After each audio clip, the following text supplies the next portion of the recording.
الہ دوسرے پر اپنی برتری جتانے کی بھی کوشش کرتا تو زمین میں کچھ باقی کیا بچتا؟ وہ جو سورہ ابراہیم میں فرمایا تو پھر تو زمین میں بگاڑ بلا فساد تھا، اس میں تو بگاڑ پیدا ہو چکا ہوتا۔ تو زمین کا نظام، سموتھ رننگ، کائنات کا پورا شاندار نظام یہ بتاتا ہے کہ سبحان اللہ عما یصفون، اللہ کی ذات ان سارے عیوب و نقائص سے پاک ہے جس کے بارے میں یہ لوگ باتیں کرتے ہیں۔ ان کو سمجھ نہیں آتی کس ذات کے بارے میں بات کر رہے ہیں۔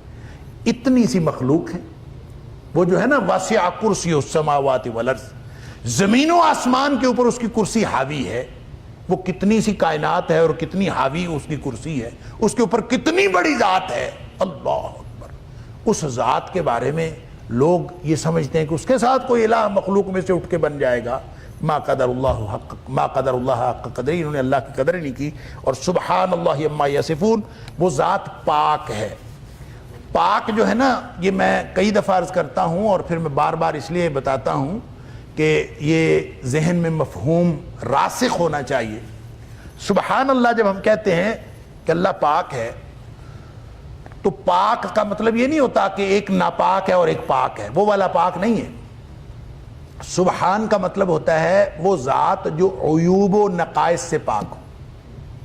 عیب کہتے ہیں خامی کو اور نقص کہتے ہیں کمی کو۔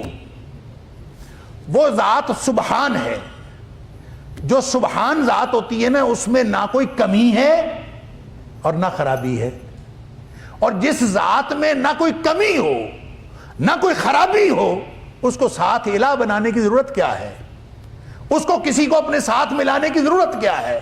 وہ ہر احتیاج سے پاک ہے۔ اس لیے جہاں کہیں شرک کا ذکر ہوتا ہے، سبحان اللہ عما یصفون، وہ ذات ہر قسم کے عیوب و نقائص سے پاک ہے۔ اور دوسری بات یہ کہ سبحان کا لفظ، اس کے اندر یہ عیوب و نقائص سے پاکی ہوتی ہے، یہ اس کا سلبی پہلو ہے۔ سبحان کے لفظ کا یہ سلبی پہلو ہے کہ اس کی ذات عیوب و نقائص سے پاک ہے، اس میں نہ کوئی عیب ہے نہ اس میں کوئی نقص ہے۔ لیکن اس کے اندر ایک ایجابی پہلو بھی اسی سبحان کے لفظ کے اندر موجود ہے، اور وہ ایجابی پہلو یہ ہے کہ اس کی ذات کمالات اور خوبیوں کا مجموعہ ہے۔ کمی بھی کوئی نہیں، خرابی بھی کوئی نہیں، حسن، خوبی، کمالات، وہ دنیا کائنات میں جو بڑے سے بڑا کوئی تصور ہو سکتا ہے وہ اللہ کی ذات میں بھرپور موجود ہے۔ لہذا جب آپ سبحان کہتے ہیں نا تو اس میں صرف یہ تصور نہیں آتا کہ وہ عیوب و نقائص سے پاک ہے، اس میں یہ تصور بھی شامل ہے کہ وہ کمالات کا بھی مجموعہ ہے، لہذا اس کو کس چیز کی ضرورت نہیں۔ فرمایا سبحان اللہ عما یصفون۔ یہ جو دنیا والے مشرک بکواس کرتے ہیں، ان ساری باتوں سے اللہ کی ذات بہت بلند اور پاک ہے۔ اللہ تعالی ہم سب کو قرآن سمجھنے اور عمل کرنے کی توفیق عطا فرمائے۔